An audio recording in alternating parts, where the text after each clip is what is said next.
What's up, YouTube? Welcome to my channel. My name is Baby, and today I'm going to be sharing with you how I made this chrome finish or metallic effect plaster art.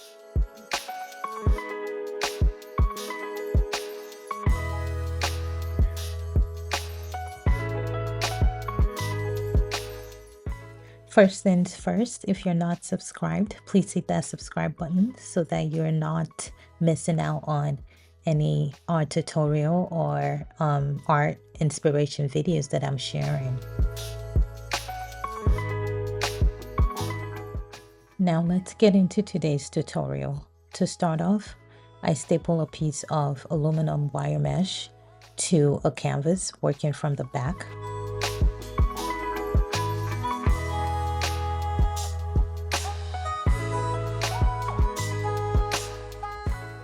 If you're not sure of how much wire mesh you need for your project, a good rule of thumb is double the size of your canvas, and you can trim off any excess you don't need.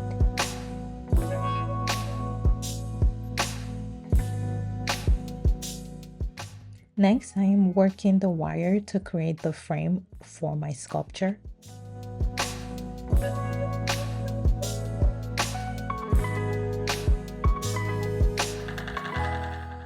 Once I've mapped out my frame, I begin to use a hot glue gun to etch that frame onto the canvas.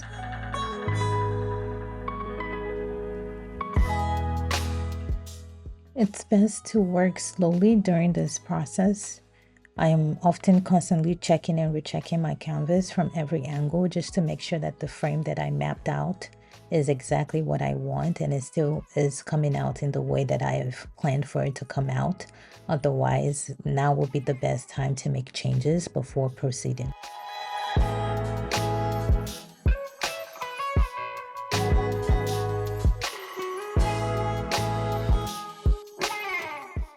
Once my frame is mapped out, my next step is to apply a layer of plaster bandages to cover the entire frame or the entire wire mesh.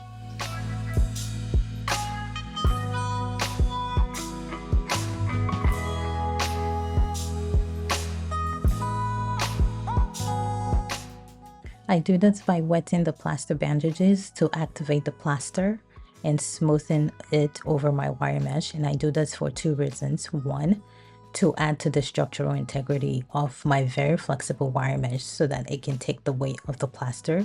Two, it also prevents the plaster from falling through the wire mesh.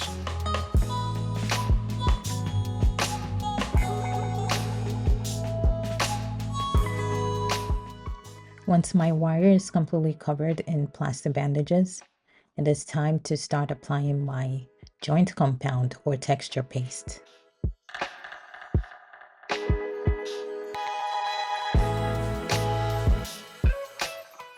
How many layers of texture paste you apply is completely dependent on you and maybe how thin or thick your texture paste is, but I go over my sculptures until I am completely happy with the finish or until I achieve the finish that I desire.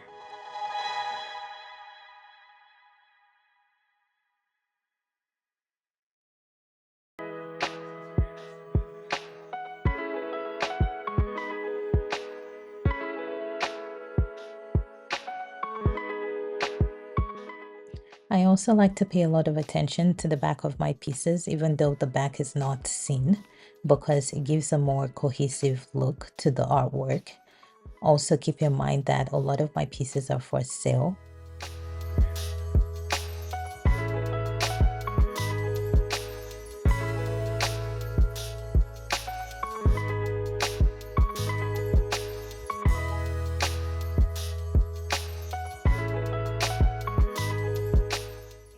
There were still a few parts of the artwork where I still wasn't satisfied, so I went in with my palette knife to build volume and even those areas out.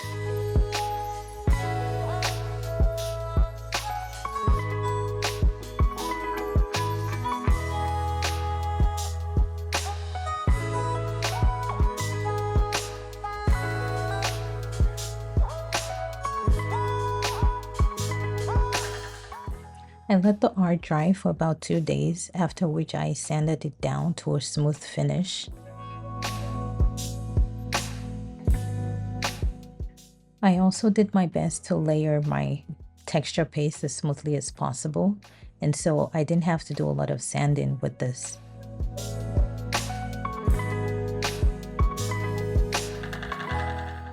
After sanding, I apply a layer of all-purpose primer to prep the art for painting.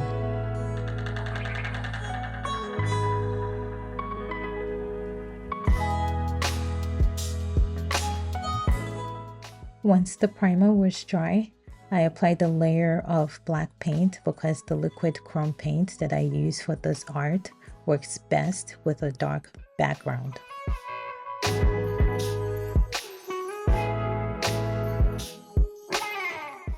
Keep in mind that 1 coat of paint should be sufficient. You do not need perfect coverage.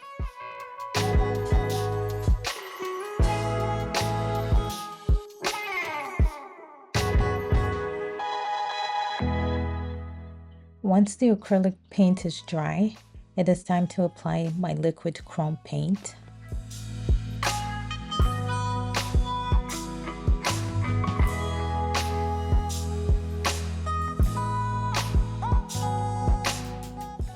It's best to work in thin layers and build up coverage.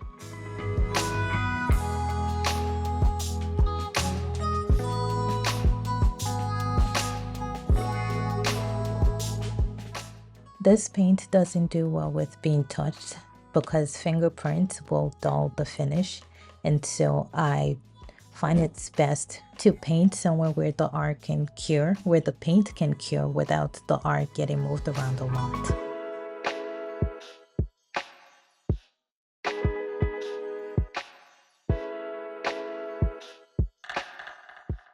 In total, I use about 3 coats of paint to achieve a really mirrored chrome finish.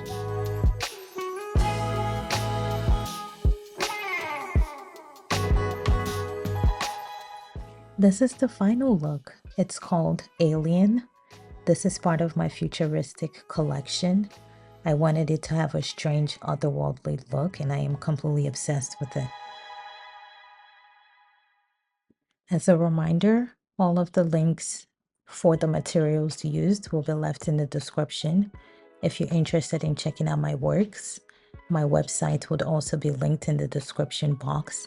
If you haven't subscribed, please do so, as there are a lot more tutorials coming your way. And with all of that, I want to thank you all for watching this video, and I'll see you all in my next video. Bye.